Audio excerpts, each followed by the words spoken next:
Paano i-turn off yung mga ads na pumapasok sa ating mga cellphone? So katulad nito mga lodis, ayan.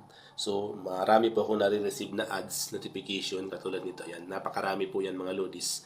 So yan po ang ituturo natin sa video na ito. So ituturo ko po sa inyo kung paano nyo po yan ito-turn off para hindi na po kayo makareceive ng mga ganitong ads na sa inyong mga notification. Okay? So malaki po kasi ang impact nito sa ating mga cellphone, especially sa battery po. So kung lagi po tayo nakaka-receive ng mga notification, ang battery po natin mas mabilis po mag-drain. Okay? Kasi ang iba pong cellphone, mayroon po yan na ringtone o tune po na pag dumarating po yung mga ads ay nagtumutunog and then nababawasan po yung ating mga battery. And then sa data din po, malaki din po ang impact nito, malaki ang ibinabawas nito sa ating mga data. So kung limited lang po ang inyong mga data, mga lodis, maganda ay turn off nyo po ang mga ganitong klaseng ads sa inyong mga cellphone.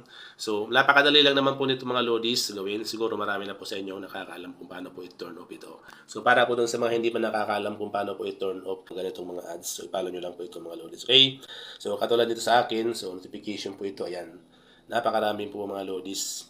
So, ang gagawin nyo po mga lods, hindi nyo naman po pwedeng i-turn off ang inyong device notification kasi po pag tin-turn off nyo po ito, sinilent nyo, hindi na po kayo makaka-receive ng notification mula sa ibang mga application katulad ng Messenger or message po. Kasi po, system po yan mga lodis, overall na po yan mga lodis. So, ang gagawin natin ay ito turn off lang natin, tatargetin lang natin kung saan po nagmumula yung mga ads na nare-receive nyo po mga lodis. So, halimbawa ganito, pag nakaka-receive kayo ng mga ganito, lagi niyong tatandaan mga lodis, lagi pong may pinagmumulan yan. May source po yan mga lodis kung saan po nanggagaling yan. Okay? So, katulad nito, ayan. Itong ads na to, ayan. So, click nyo lang po yung parang arrow dyan or yung parang icon, ang iba po setting mga lodis. Ang iba po, direct ang lumalabas dyan. So, katulad nito, ayan.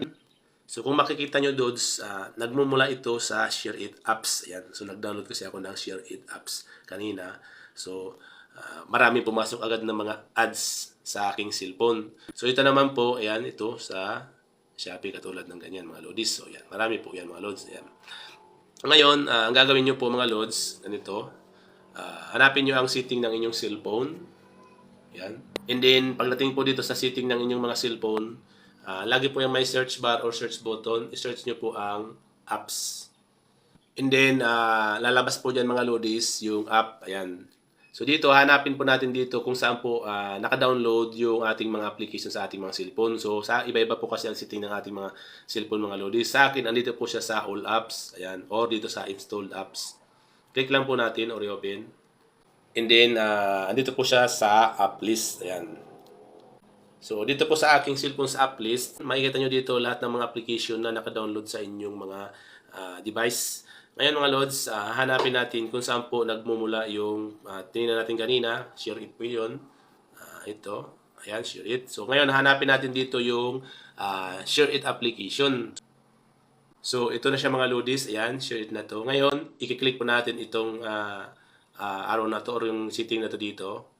And then, mapupunta po tayo dito sa app in po ng Share It application. So, pwede nyo rin pong ilong press yung inyong mga Share It and then i-click nyo po yung app in po. So, ang iba po kasi cellphone, wala pong lumalabas na app in po pag nilulong press. So, mostly, sa mga cellphone, yes po, lumalabas po ang app in po. Pwede po yun, mas shortcut po yun. Pero ito po, ginamit na po natin para doon sa panglahatan po mga lodis ha.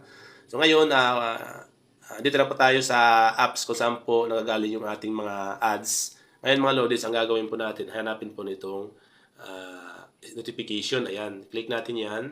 And then, kung mapapansin nyo po mga lodis, lahat po naka-turn on. Ayan, naka-turn on po lahat. Ayan. So, ngayon, ang gagawin po natin ay i-turn off po natin mga lodis ito. Ngayon, pag turn off na po natin mga lodis, nawawala na mga lodis. So, hindi na po kayo makaka-receive ng ganong ads na nagmumula dito sa apps na to. Ngayon, kung may iba pang notification na lumalabas sa inyo, so ganun din po ang gawin nyo, paulit-ulit lang po, para hindi nyo na po ma-receive yung ads na, or para hindi na po kayo maka-receive ng ads sa inyong mga cellphone. Okay?